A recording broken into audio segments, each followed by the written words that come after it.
Okay, you are being recorded. Anything you say can or will be used against you. But you still have to get tested first.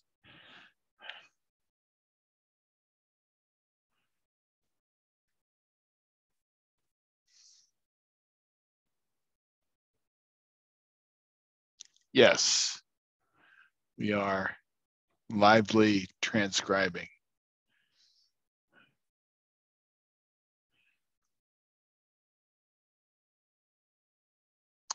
How many of you knew that we are going back to face-to-face classes next week? Solid message. Ask about that. Okay. Yeah, I got the word today. I should have checked my email, but it came out yesterday, so I don't think it was a lot of warning. It's a little, I'm supposed to be, gung-ho, let's do it, all that good stuff. And I want to be, but the positivity rate in the Colorado Springs, El Paso County area is like over 30%, which normally is, 4 or 5%. So I'm not real, I'm not real excited about, there's a certain group of people, I won't characterize them in any other way, that has not decided for whatever reason to partake of the vaccination. And as such, we have a much higher positive rate to a, the bad news is that this virus is very contagious. The good news is failing any, external circumstances, or I love the word comorbidities. I mean, it sounds like a horror movie, comorbidities with a I don't know, a chainsaw or something. But anyway, barring anything really, bad background wise, people may have a bad cold but won't need hospitalization. And anyway, I haven't gone through almost 2 years of this stuff to die for you guys. Okay. I'm just going to tell you that. So, yeah, well, I asked the dean if I could have my class, out on the football field, and we'll just spread out but we'll figure it out. I'll talk to you about it tonight when we have, when class starts. Okay. Yeah, I got an email from Austin, and he was confused. He thought we didn't have class because we're alternating on 1 week on, 1 week off. But I believe our week on will start next Thursday, which is the 20th. Classes will start after the Martin Luther King Day holiday on the 18th. I haven't heard from Kathy Wilson, who will give us, room numbers and times and dates and things like that. So stand by for that information. I won't leave you hanging. It will be 6 to 8 on Thursday, either the 20th or the 27th.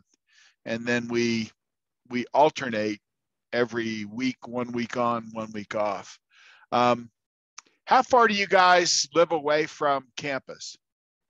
Start with you, Raleigh, and just kind of do Warren and Dave, and then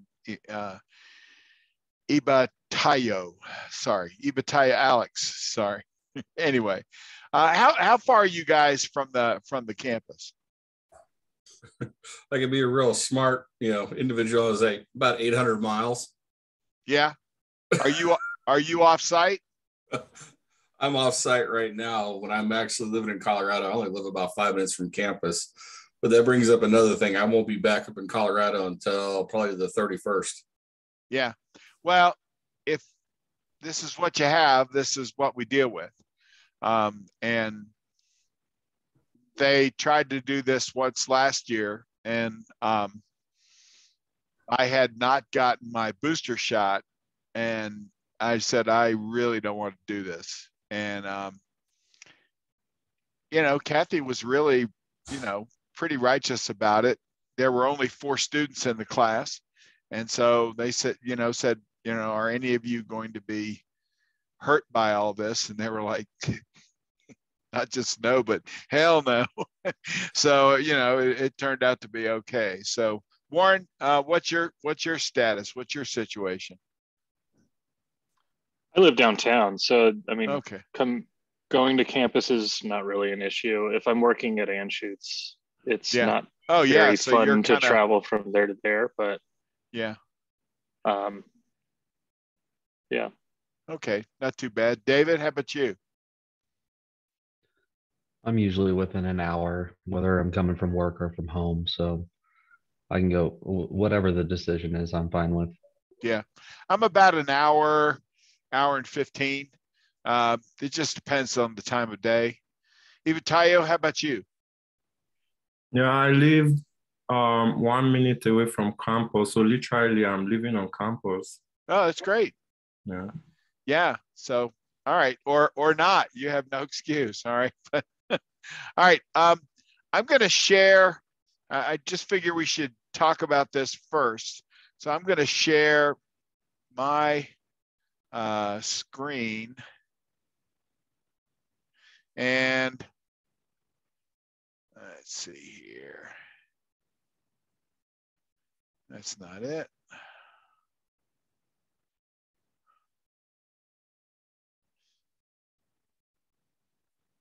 Can you guys see my email? Yeah, we got you. Okay. All right. So this is a website, and I'll give you the link in the slide deck that we're going to, called Return to Campus. And basically it is a list of steps for 2 weeks of remote classes and meetings, and then resuming in person on Tuesday, January 18th. Now, I was initially told that we would be remote all the month of January, and we would flip over to on again, off again in February. So this is a change, but I don't see anything that talks about the university college or the graduate program. So I'm gonna say everything to say I think I need some more information before I pass it along as the gospel here. There was a COVID town hall, and there's, for guidance on remote work, visit our COVID-19 website, and you click there, and it is remote work and telecommuting. And this is mainly faculty regarding remote work. And, I don't think it is, applicable to any of our situations, much less my situation as a faculty member. So as I said earlier, I think I'm going to need some more information. But here are the rules as I can understand them. Everyone living, learning, or working in person must complete.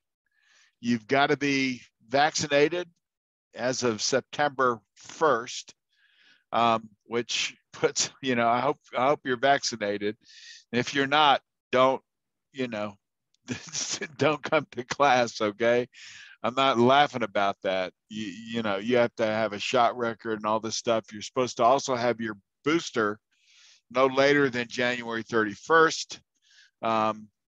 And you have to upload your records to the portal there. They recommend that you get the flu vaccine. I've done that. This is probably going to be the more difficult of all the steps. Get tested before coming back to campus. On or after December 27th, you've got to get a negative PCR test from a test taken on campus.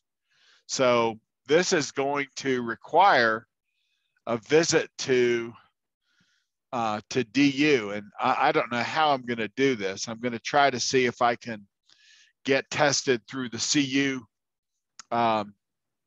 medical campus where I got my booster.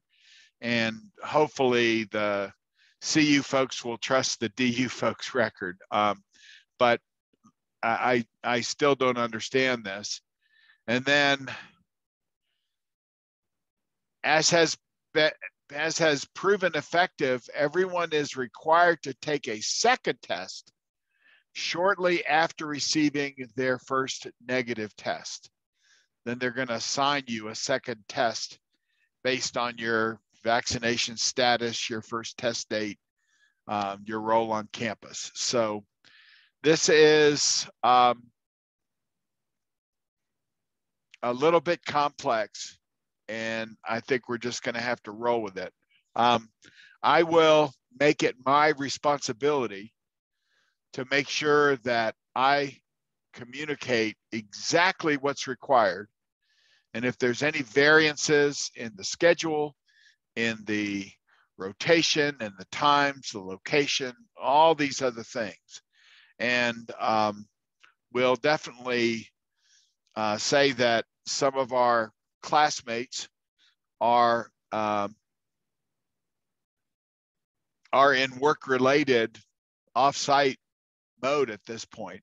And so we're going to have to do something remote, even if we're face-to-face, which I don't want to say anything because I like my job, but I'm just not sure how all this is going to work. But anyway, we'll figure this out. Now that I haven't answered the most important questions, are there any questions at this point? Anything that you guys want to make sure that I talk about with Dean Wilson? I have kind of a similar concern with the testing. I know last semester I was doing testing at CU, and from what I can see there, you have to go in for your first test at DU. And last quarter I did that, and then afterward they were taking the offsite, CU tests. But this time it says that we have to go back, and it looks like all winter quarter they're going to be DU tests, which is rough for me, and I assume for you too. So if I find anything out different about that, I'll let you know. Yeah, let's make a commitment to check our email every day. I'm not perfect on this, but I will, just in case there's anything that I find out or some of us find out. It's I could waste a whole day. I mean, I could spend a whole lovely day at the DU campus waiting to get tested and then not be eligible to get in that evening. And if I'm not eligible, I you guys could have your own class, but we're going to go back to a Zoom format if that's the case. Anyway, I don't have all the details, so I'm going to save my opinions on how this is going to work. But from what I know, some of the testing has been delayed or taken a lot longer than anyone had planned.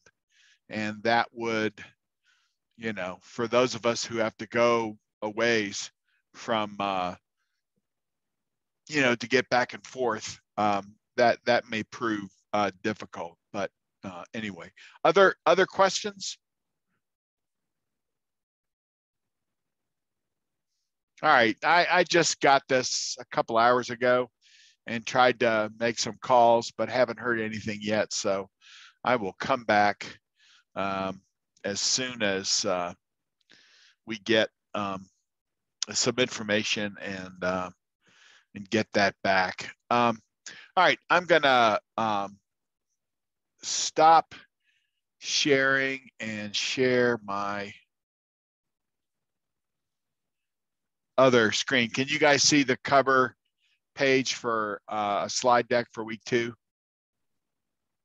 Yeah, we can. Okay, great. All right, I will try to go quickly. I have more information than you need in this deck. And I also got a question about, hey, Professor, can you tie all these assignments together and kind of let us know where we're going? And I think I responded to somebody said, yeah, we should begin with the end in mind. This is one of those cumulative assignments. And I think I told you guys, I just finished redesigning the enterprise architecture class, which is a 7-week sequence of additive aspects and incremental aspects of the assignment. In other words, you write this, you write this, you write this, and on week 10, you put it all together in what's called a portfolio assignment. We will definitely talk about that. And then I have a few things additional to the information on voice of the customer, just to give you a sense of some ways that it can be done. And this is more if you ever have to do a voice of the customer project. I just finished one with 175,000 civil engineers around the world. It ended right as COVID was hitting. And so it was about an 8-month project. And I want to just share with you some information. You may find it helpful. And I got the project just dumped in my lap. I had never done a survey of that breadth, requiring a 95% statistical certainty, which meant, I had to have thousands of, entries for what became a 55-item quantitative survey, and then the qualitative part of that, which was the voice of the customer. So we'll talk a little bit about that. I don't want to bore you. It'll be one of those decks that you'll say, I think I remember something about this, and it'll at least get you started. All right. So in terms of, I mentioned the classes on campus this week. I want to just, review the first week, look at what we're doing this particular week, a bit about the VOC, and then how this works into the assignment this week, and then, for the end of, for the rest of the term, and just closing with a little vignette on excellence. I think we all need a little bit of a shot in the arm with all the stuff going around here. Okay, so this is the same material that I mentioned in my earlier discussions. There's the link there, so you can go back and read it yourself. And if you can make more sense of it, let me know. I think the D-Day landings in Normandy had had less planning than what we have here, but we'll figure it out. Okay, they won, and hopefully we can too. All right. All right. What did you learn? I'm going to share my own thoughts about what I thought was a really good job that all of you did. The grades they all came in singularly excellent. I mean, you know, 1 or 2 points at the most in terms of the final score. So, you know, high A's in terms of the math here. What did you learn? I mean, the spreadsheet is a little artificial, you know,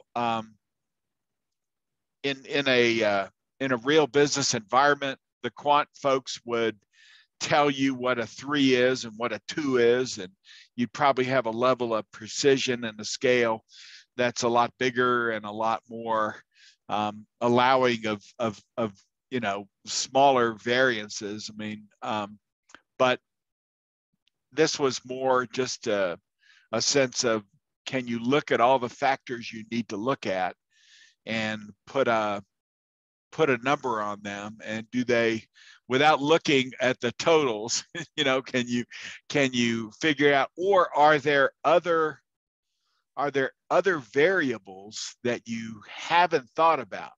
And they even said, okay, if you want to modify, you know, the spreadsheet, you can. So yeah, anybody feels like talking about this, what did you learn? Was it bogus? Was it okay? I thought your analysis was good in terms of, you know, I didn't ask for your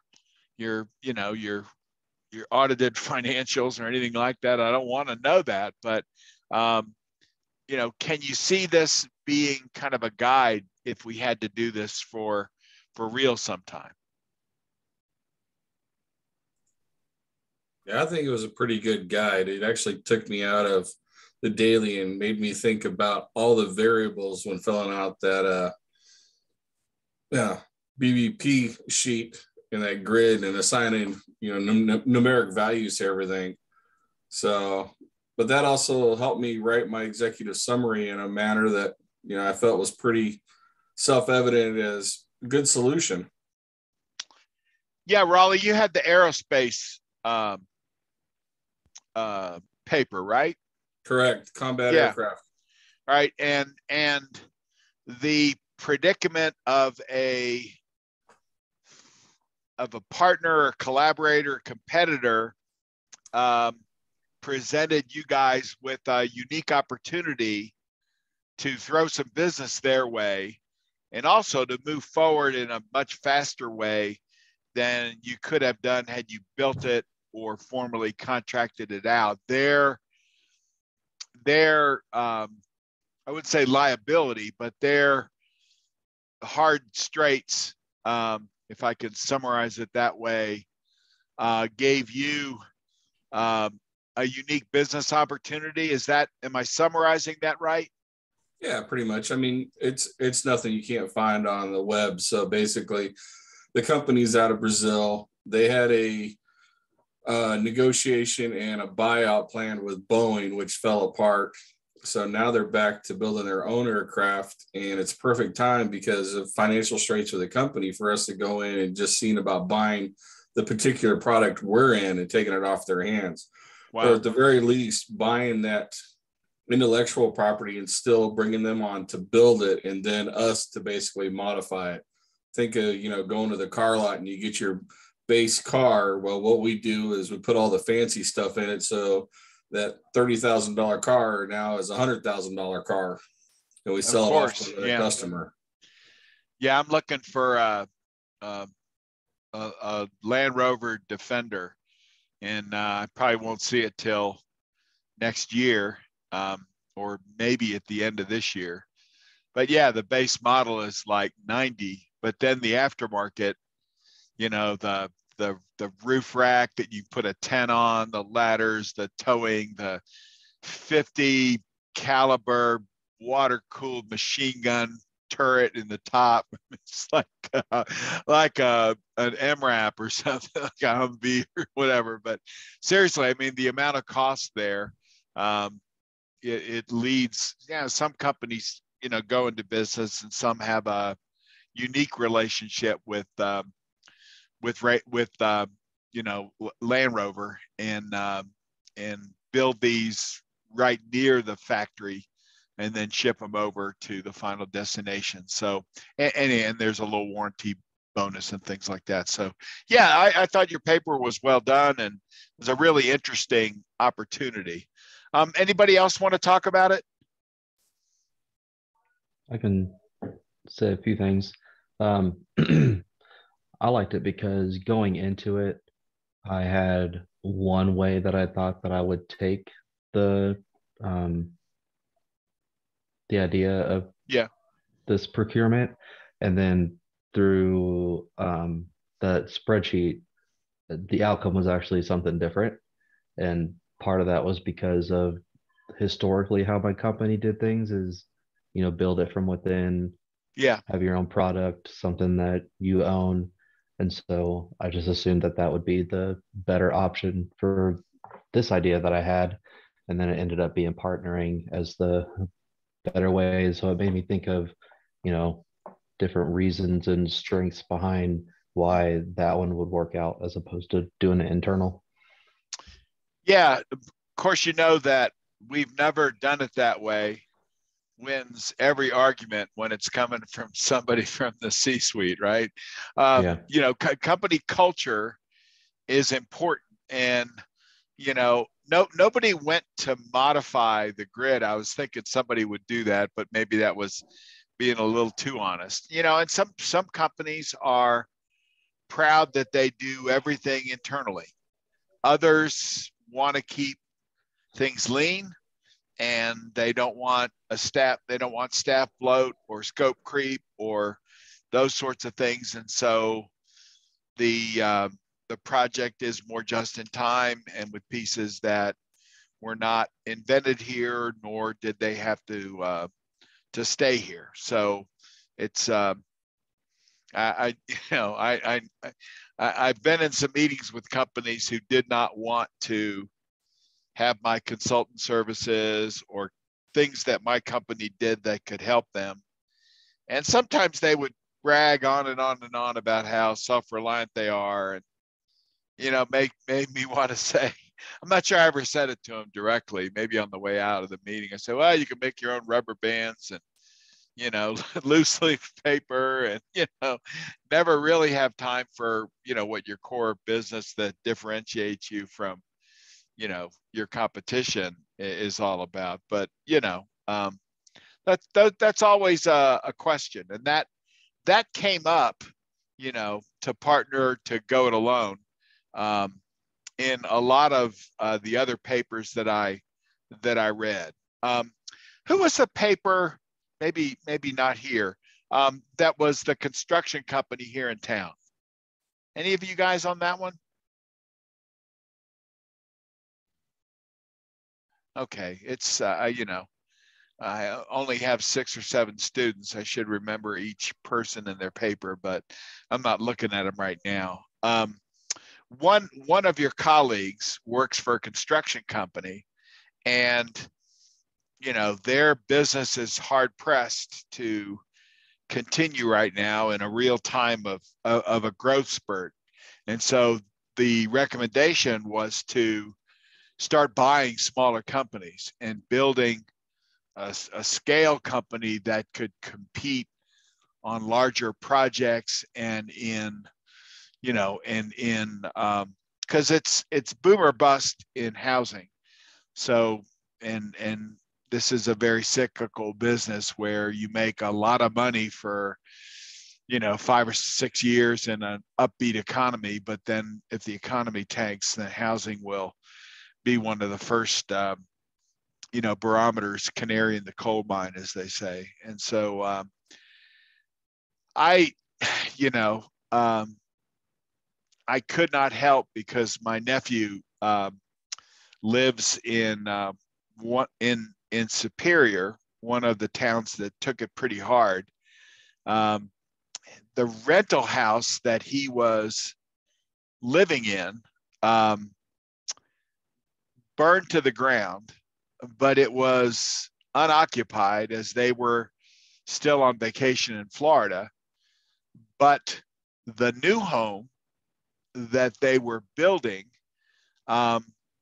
survived. So, I guess it's the landlord's problem. Their lease was going to end December 31st, and so I think it all, they were planning to move sometime in January, and they got just about all of their contents out of the house and moved over to the new place. But so I couldn't help but think about, the two communities, Louisville and Superior, that really got hit hard, and thought, wow, there's an awful lot of insurance money that's going to be coming into those two communities, and an awful lot of people who are going to want to build. They may not be able to build anywhere except their own burned out lots. And so a company that could do large scale plot clearing and utilities restoration and all the other things you got to do to be able to relay foundations and start building again could really have an advantage there. So we were just, the paper looked at that possibility. So I thought it was a good, chance for, anytime there is a tragedy, and unfortunately very few people are confirmed dead as a result of this. It could have been scores or hundreds, given the ferocity and speed of this thing. But in every tragedy, there is an opportunity. If you're a builder, this could be the thing that would cause you to rethink your business model. And so that was one of the papers that was produced. And so I thought, in can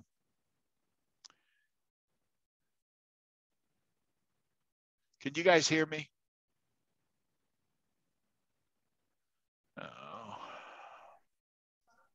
Yeah, we got you. Okay, I thought I accidentally hit my mute button. All right, I was, overall, I thought was very, impressed with your analysis. Some did your own organizations, other companies, all were good. As I said, the papers are all graded. If you have any questions about your paper, I thought, the recommendations followed the analysis. One of you took a nice little column diagram of the analysis and, inset it in the little one pager to your management, which I thought was great. Picture, maybe your boss likes pictures more than words. So, but I thought that was great. I thought the format and style issues for this, what I normally get out of a UCall graduate course, some people don't care about it. So we have to take you to the woodshed on the first paper. Boy, for the most part, you guys were fine. Perfect. Couple of typos, grammar things, and I don't try to go after them too much, but I do think they're important. I have been recommending the Grammarly plugin. In other words, it's a free product. It plugs into Chrome. It plugs into Edge. I think it plugs into IE. But if it will flag something that the grammar is off on or the spelling's off. So especially if you have to proof your own work, which is always terrible, but given the pandemic and travel and not having colleagues around, or someone you could pay if it's your spouse or whatever, you may want to look at Grammarly, and it may help you. All right, so tonight we're going to look at the supply chain. We're not going to talk about supply chain cyber all too much. I think it's been proven so much in terms of the ransomware epidemic that we're facing. I work in critical infrastructure like power plants, nuke plants, dams, water systems, large public meeting places, stadiums, arenas, aviation, all this stuff, and critical manufacturing. And the technologies that typically manage these kinds of things, like an electric plant, they're mainly state change machines. Temperature goes up, water pressure goes down. They're very rudimentary and they're thoroughly reliable. And they've been around for, this technology is 50 years old. Unfortunately, there's been a lot of pressure to network and bring IP networks into what has been operational technology. And with those IP networks comes greater risk. And so you've heard about these meat supply plants or the Colonial Pipeline plant or a water plant in Florida getting hacked and, being exposed to some very difficult situations, ransomware, public embarrassment, stock price, et cetera. I read today that there's a teenager who has demonstrated that he can hack into multiple Tesla vehicles, including the autonomous ones, which is probably not going to be, Elon's going to be a little upset about that. So supply chain cyber, it's crucial and important, and managing third-party relationships in there. The other supply chain cyber thing that happened to me just yesterday, I found out that all of my Norton 360 applications, and I have 4 phones in my household and probably, 15, 20 PCs, kids and wives and wife. I don't have multiple wives, but wife has several PCs and phones and all that, and I've got a bunch. And Norton has now bundled a crypto miner software in their security software. And if you want to, now it's opt-in, which I guess is okay, but it's a 15% fee, which is a lot more than most crypto mining offerings. They're normally 3 to 5%, that you have to pay the company, and that you have your machines. I don't want to get into crypto, but I know there are people who swear it's as good as gold, but there are a lot of people who have looked at this whole market, including the Security and Exchange and the Fed and the IRS, and have said, this is still a little sketchy. So anyway, I just thought a company whose whole focus was security to even offer as a product extension something as, I think sketchy is the way, eyebrow raising. The older you get, the more you want security and the less you want crypto. And anyway, it's just, I wrote the management this morning. I said, I'm stunned. I posted something on LinkedIn and said, I appreciate it being opt-in. I'm glad you didn't just, automate it like somebody at Facebook or Instagram, but gee whiz, this is a strange situation. I want to focus on voice of the customer because that's really where we're going in the assignment this week, and just kind of go from there. All right, let's jump into this. This is, we'll talk about ethics in procurement briefly, and we'll get into VOC. Ethical behavior in sourcing, greater transparency and greater expectation. There was a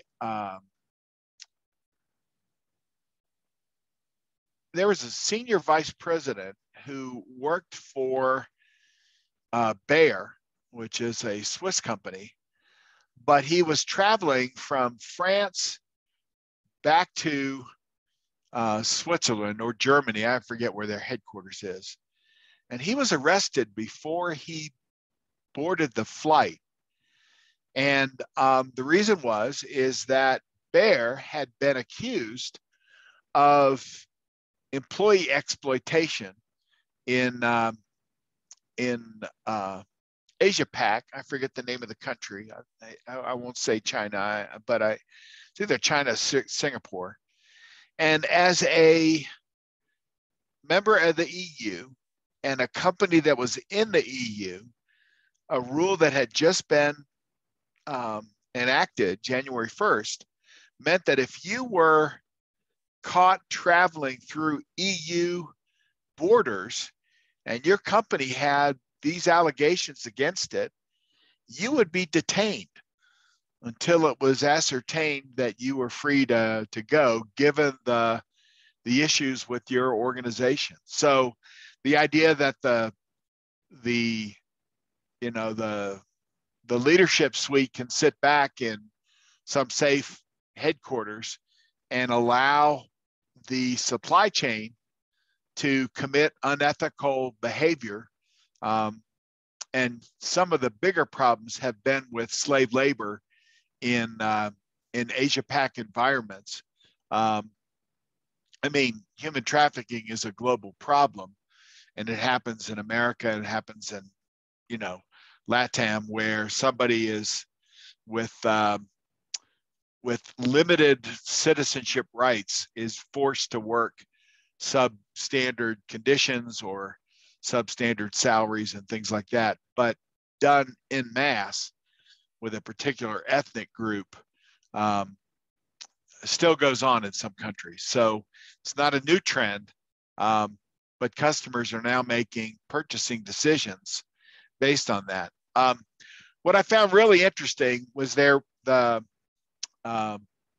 DU documents said there was a survey from a 2017 Mckinsey Global Survey on Sustainability, and they were talking about, the supply chains and companies increasing the adoption of sustainability-related technologies. In other words, the companies are getting more virtuous in their behavior. And I thought to myself, there's my Irish here.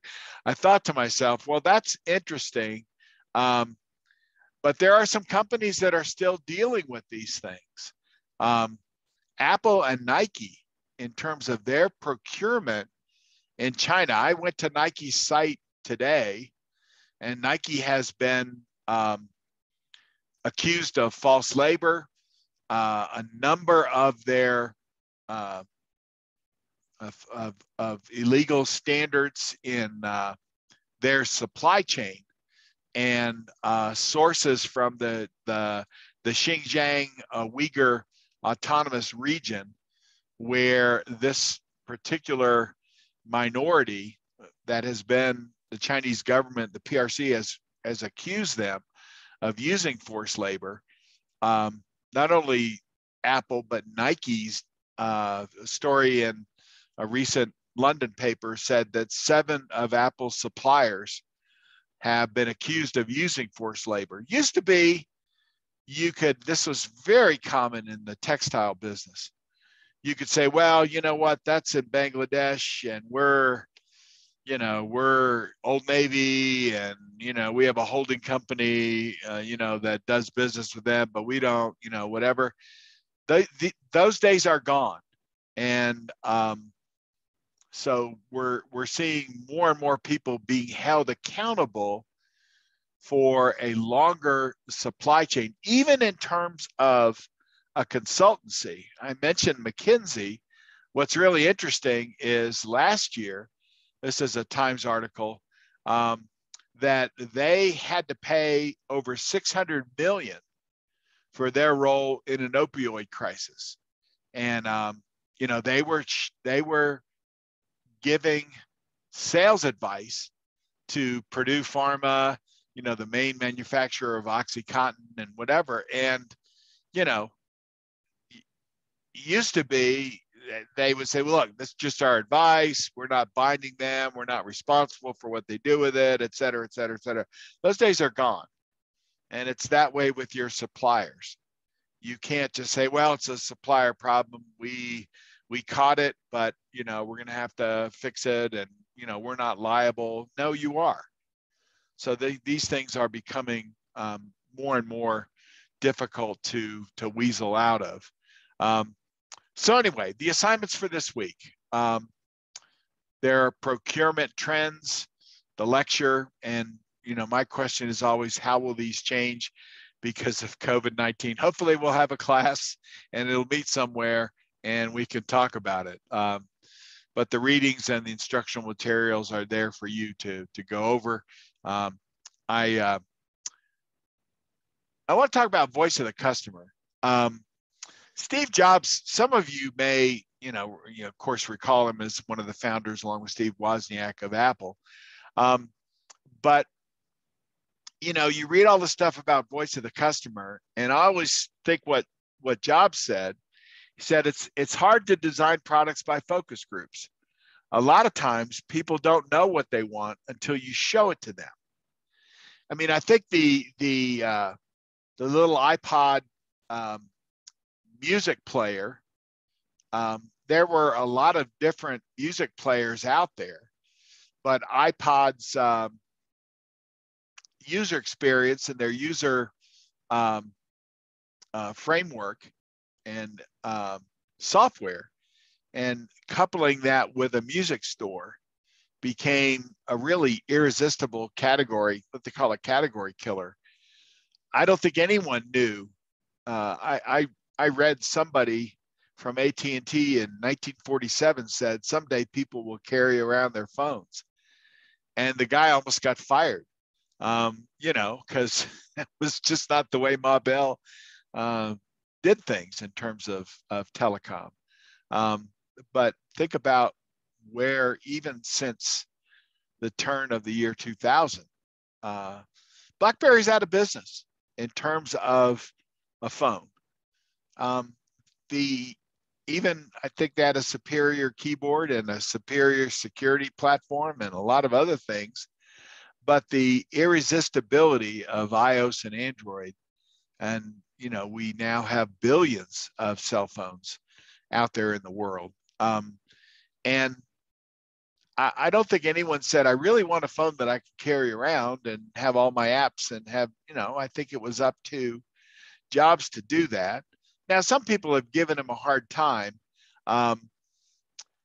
Did Steve Jobs listen to his customers? And the guy who wrote a book on leadership strategy, a guy named Drew Hansen, said that's not true about Jobs, especially when he came back to Apple. You remember he'd gotten fired famously in the 80s, but he came back somewhat chastened. His views had evolved. He'd been listening to customers for about 20 years and was a lot more attuned to their needs. And he made a conference, and I've got the link on YouTube if you want to listen to it. You got to start with the customer experience and work backwards to the technology. I've made this mistake probably more than anyone else in this room.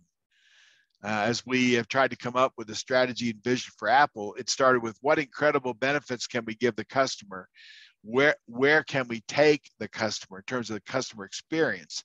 And I think he said, I think that's the right path to take. So I don't think he was against voice of the customer. I think he felt like it was an important, but not, completely, it was necessary, but it was not sufficient in terms of understanding how you're going to build your products. So anyway, I am providing some free slides in case you ever have to do this. It may help you a little bit with your voice of the customer paper, but I've got about 10 slides here to describe what I did for I was working with a company called GSX, and what we did for the American Society of Civil Engineers. This was both a quantitative and a qualitative stage. The quantitative stage was a large survey, and we got about 40,000 responses. We needed about 12,000 to be statistically significant over 54 questions. We had subdivisions into engineers who were in college, engineers who owned their own companies, people who hired civil engineers, insurance companies who insured civil engineer sites and everything. And we were trying to see, could we create an environment like board certification in the medical industry? Of course, you go to med school, you have an internship, after you get your academic training, you have an internship, and then you sit for a board certification in, being a foot doctor in podiatry or orthopedics or, whatever it is.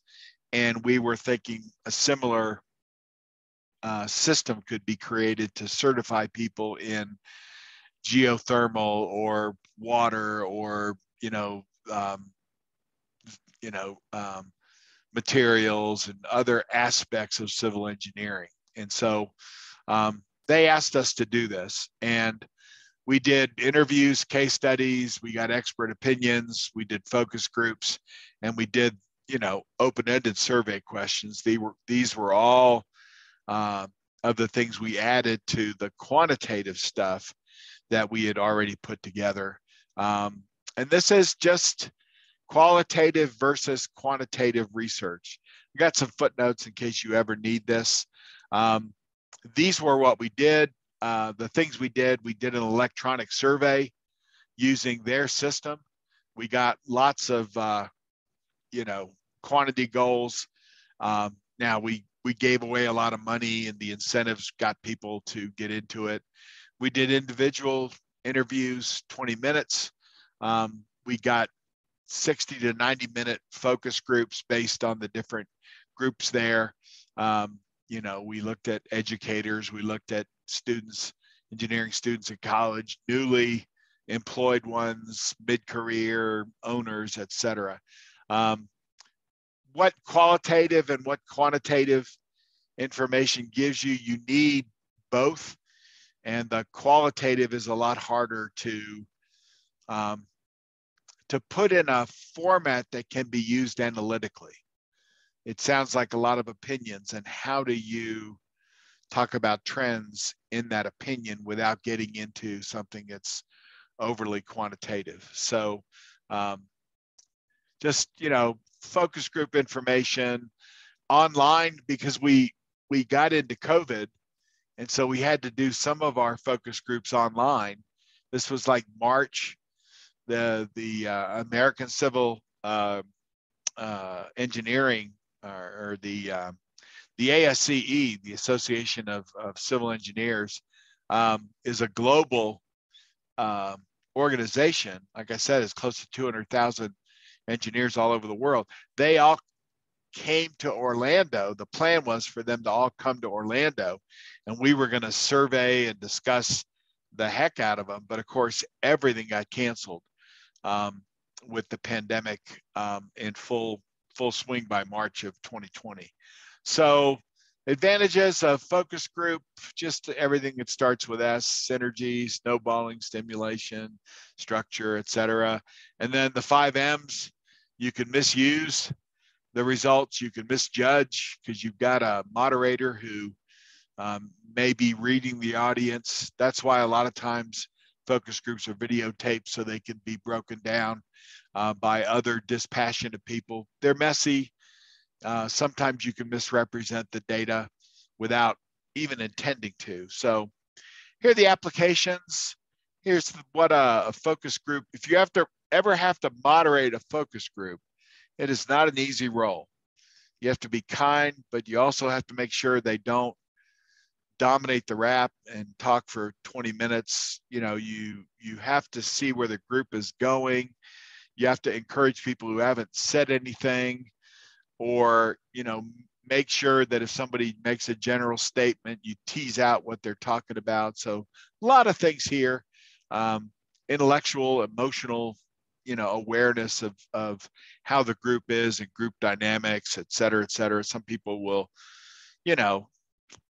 be argumentative or, whatever. And you want to keep the thing from degenerating into a conflict based or things like that. Interview process, analyzing interview data. And then here are different things. There's a mission. And you have a research goal, then you have objectives, and you have the moderator, logistics. And so then you end up with this, after you get all the data, you review the videotape, you chunk all the responses into structured groups. Here are the people for it, and here's why, and here are the people against it, and here's why. You summarize that, and then you socialize it with the people who hired you. So anyway, these were the things, and you end up with, this is the discussion outline. I don't want to go through it, but this was a 4-month process, 2.5 months of which were done online. Multi-million-dollar contract to do everything. And I think we gave them the right recommendations. So anyway, back to the course. If there's any, if you want to use this in some other further context, just don't quote the American Society of Civil Engineers, the ASCE, because this is my work and as an independent consultant. So, but you can use the details, the process, is all backed up with a lot of research. All right, so let's go to and I think we could go without getting a break tonight. I think we can wrap up in the next few minutes. Okay. Can I ask you a quick question? Sure, go ahead. Yeah, that was a long dive there off the side. I'll break this up. Go back to the example you just went through, though. Yeah. This might help just my frame of mind and how the VOC works. Prior to perhaps getting that work, did your company that you were working with, or the group of people you're working with, did you tell them that you were going to do it via focus group, or did you get into it knowing that you had different options that you would use to get the customer input, and that was the one that made most sense?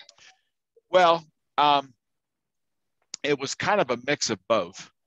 Our expertise was certification, and we have helped people, their companies, decide whether or not to build a certification. Incidentally, 4 out of 5 certification programs fail within 5 years. So, and the problem is, everyone looks at, companies like Cisco or, the HR certifications and some of the, like project management, and it's, we're going to be just like them. We're going to make $100 gazillion, et cetera, et cetera.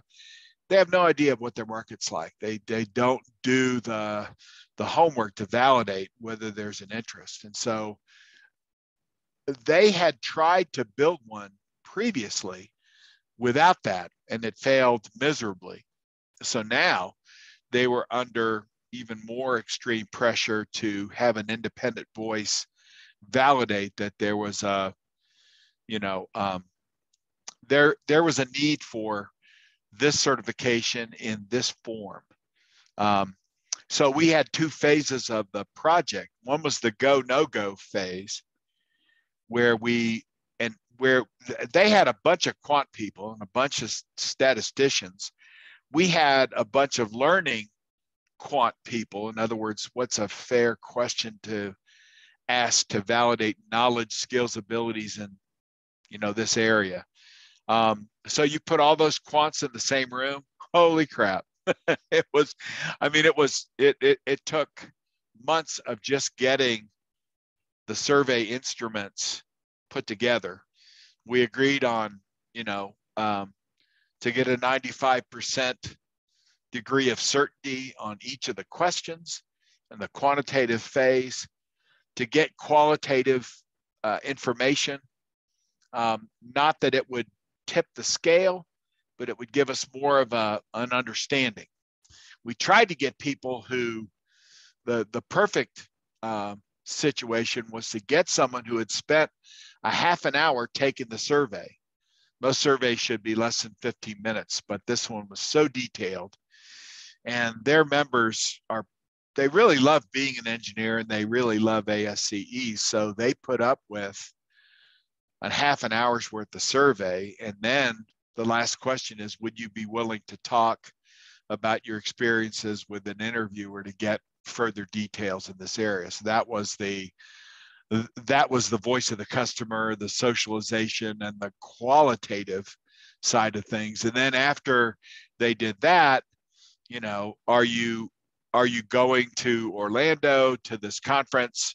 We would like to talk to you for, 60 minutes. And there were incentives. You got a knit shirt, you got a golf shirt, you got a year's membership, $135 or something like that. But the incentives probably cost $10,000 to get that data.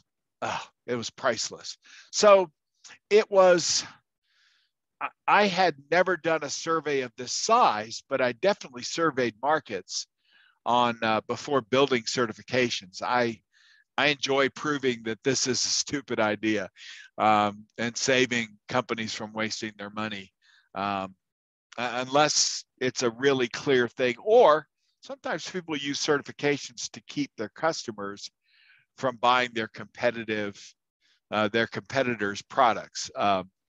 Cisco was famous for doing this. EMC, a lot of tech companies were famous for, if you're certified in Microsoft, you're not going to be running Linux anytime in the near future. So those sorts of things help to rope in the customer. So the process was an evolving one. We didn't walk through the request for proposal said, we're going to do quant, we're going to do qual, we're going to work with, ASCE to make sure that it meets their requirements.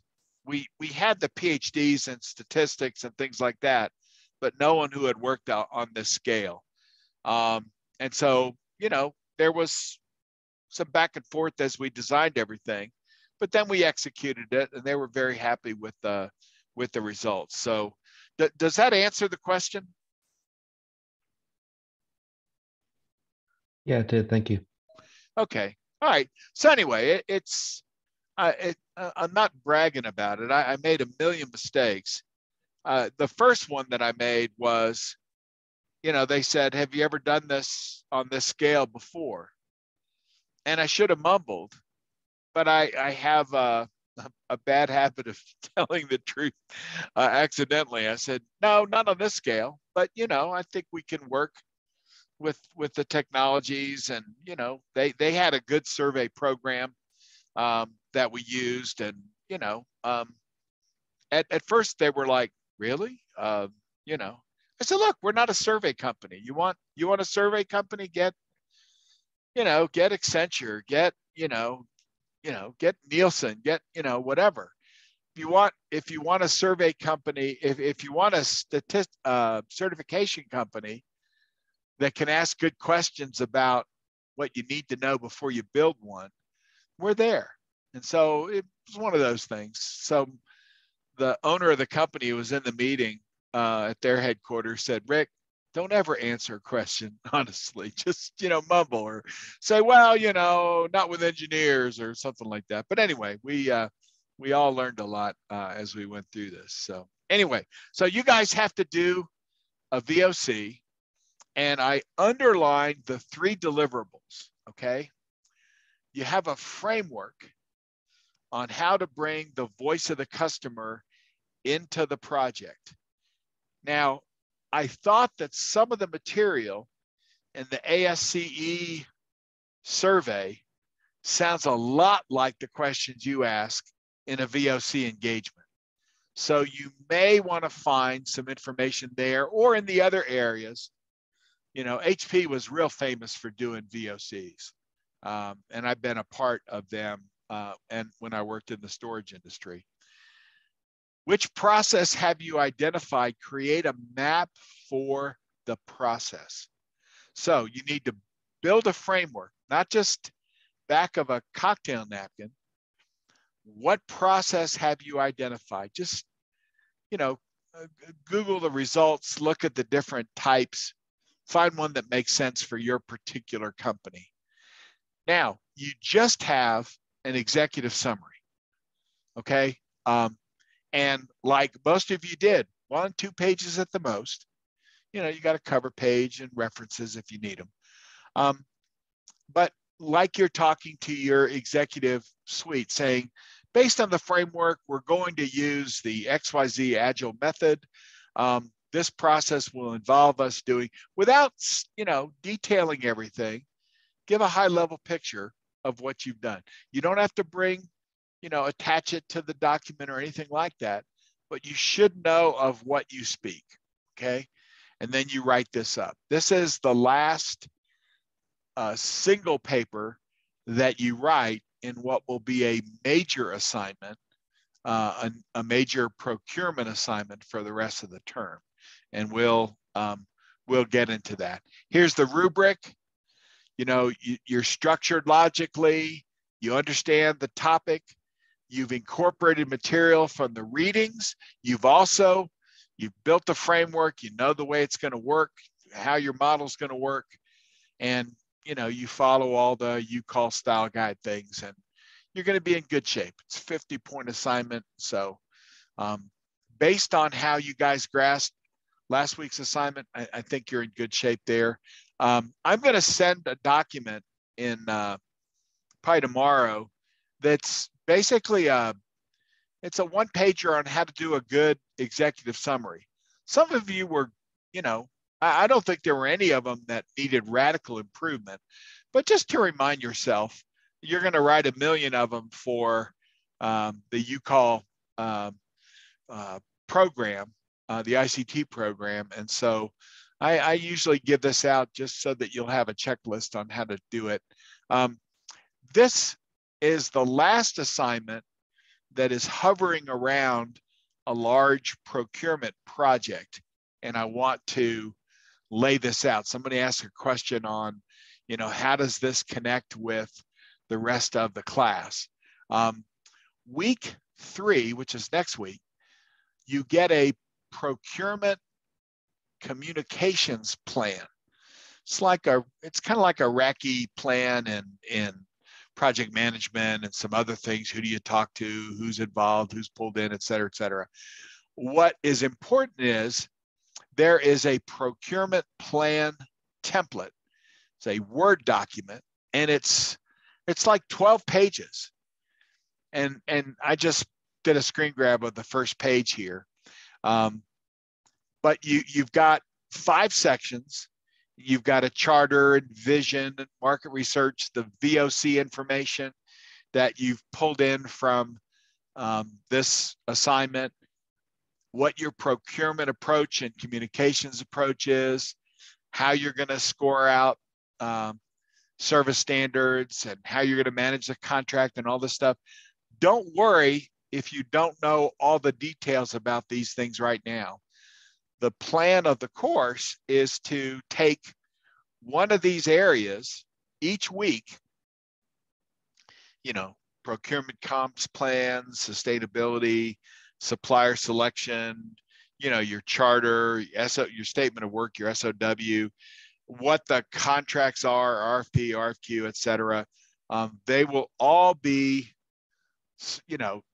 supplier selection criteria, et cetera. They'll all be identified. You'll take that part of the report and you'll fill out, section 4. And you'll go from section 2 to section 4 to section 5 to section 1. And you'll be filling these parts out. Those parts will be graded. And then at the very end, you get to sell it, okay? So for starting week 3, you start, you download the Word form and you start completing those things. The final assignment is to put it all together. You finish out all the text areas, which is part 5 is the last part. That's like pages 10 to 12. Then you create an executive presentation, 3 to 5 slides. And you're not going to go more than 5 to 7 minutes. If we have time, you'll be able to present. Given the size of our class, hopefully we can do that. And then a brief video that summarizes the executive presentation, maybe puts a little bit more data or process for people to see, and part of your what's called a portfolio assignment, something that the idea was to create something that when your boss says, what the hell are you doing spending all our company's money going to school at DU? And you'll say, you know what? I know we've had some issues with our, supply chain economics. I took a course and it involved doing a whole project on a procurement plan. I know it's not exactly the way we do things here, but I think it was really helpful. I think I'll be a help to the organization when we come to those kind of things. Or if you have a build by partner kind of thing, we did a project on that. And so this is something that you can hand to your, your manager who paid for this, or, if you're, looking for a job at some point in your career, you can say, this is what I learned in school. I have used the portfolio project to give recommendations to students who were looking for a job in a new organization. I've also shared what they did with their company. I did it with Aero Electronics. I did it with Boeing. In just terms of, this is what your student, your employee did. And thank you for the time. Thank you for their, the financial support. And here's what he or she now is able to do, having been, exposed to this information. We look forward to seeing how you guys can leverage it. And so if that would ever help, I'd be more than happy to do that for you. So anyway, but that's the big picture of these incremental adds to this Word format.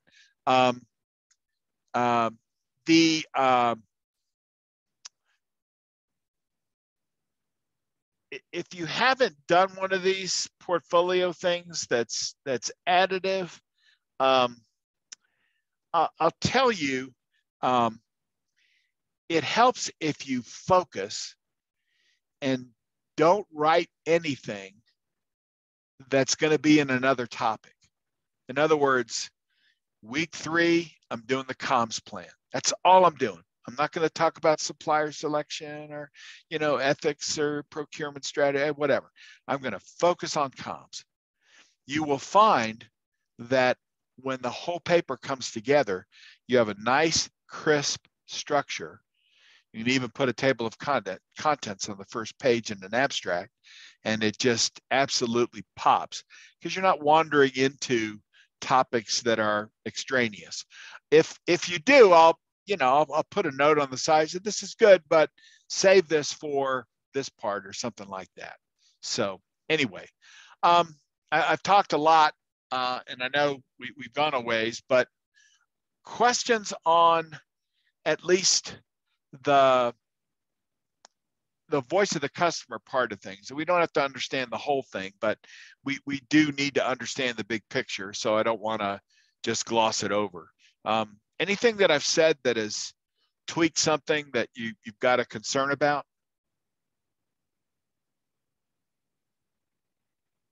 So my eloquent ways of speaking have made it perfectly clear how much your life is going to suck for the next 7 weeks. Right? Okay, I'm just kidding about the suck part. This is a good assignment. It's very realistic, and especially if you haven't played with procurement in your company, it'll give you. It's kind of like everyone hates HR until they have to do HR, and then they're like, "Oh God, I'm glad someone's doing this." So I still hate HR, but I respect at least the work they're doing. So questions, we'll answer them, and I may take your question and share it with the group because it reveals something that we need to keep a focus on or something like that.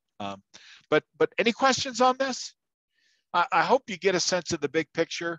Don't be, don't be intimidated by it or whatever. It's just, you learn one thing, you add it to the next thing, you add it to the next thing. And at the end, the sum is bigger than the individual pieces. And I think that's really the big lesson there. Okay. All right. And our last slide, stay in touch this week, especially with the class situations. I have a sense of who's real local, who's an hour away, who is out of town, and how we get shot status without waiting inordinate amounts of time on campus. I want to share a story in closing that I think you would find interesting. And it's an old story, and so you have to let old people kind of wander around and tell stories. But this is one that asks the question, is this the best you can do? You ever had a boss who said that? Is this the best you can do? Sometimes they were angry because they concluded that it wasn't. Or have you ever asked someone, one of your reports, is this the best you can do? During the late 1960s and early 1970s, a man by the name of Winston Lord worked for the United States State Department, and he had been tasked with 3 of the biggest foreign policy projects in the history of the United States, geopolitical relationships. The opening of the United States to China, closing out the Vietnam War, which in retrospect was such a mistake, and how do we improve relations with the Russians, which in the 60s and 70s, there were, fears of a nuclear holocaust and World War III over in 15 minutes with billions of people killed. Things got that gruesome. Now, it eventually, with Gorbachev and others, grew into glasnost and Reagan and,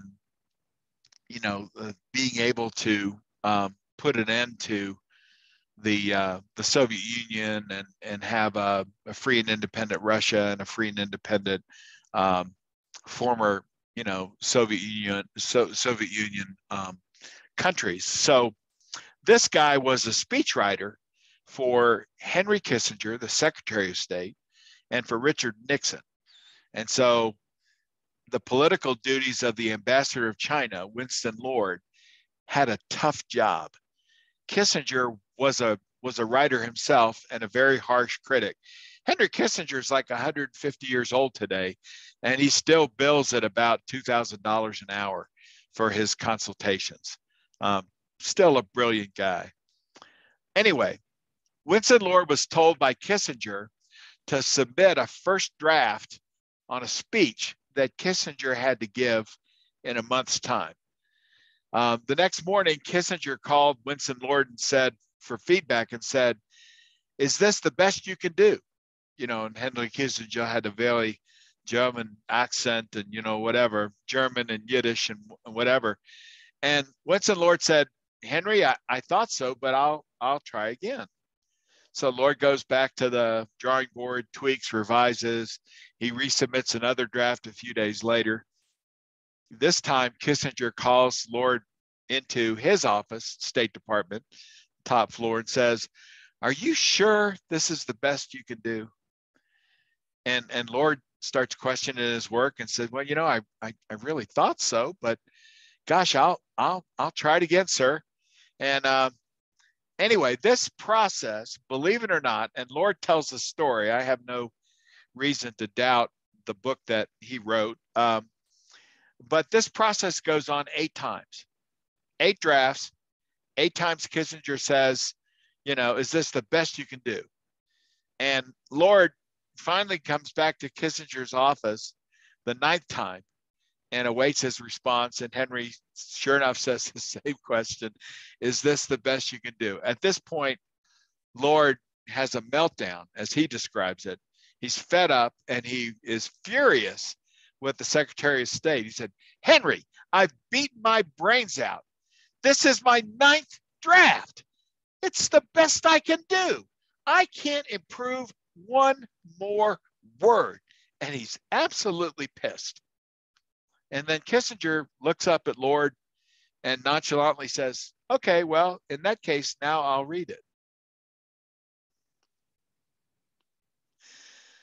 Anyway, I just leave that for your thinking. Maybe the moral of the story is when your boss says, is this your best work? Say yes. Maybe he'll fire you because it's not the best he needs. But I have not challenged my employees enough. Usually the pressure of a deadline is what I consider more than anything, instead of the quality of the work. And that's why I like engineers, because they have to adhere to quality and quantity and accurate measurements and all that good engineering stuff. But is this the best you can do? I'm not going to ask you guys, is this the best you can do each week? But I want you to put that in the back of your mind and think about, will I use these skills someday? And boy, if I do my best now, I'll have a good foundation to build on in the future.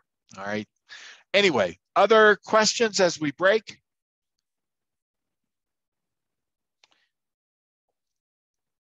All right, guys, I am done with the presentation tonight. I'll post it and do the video, and I'll stay in touch with you for the COVID updates and all that good stuff. Hopefully, we'll figure out how this thing's going to go. Okay.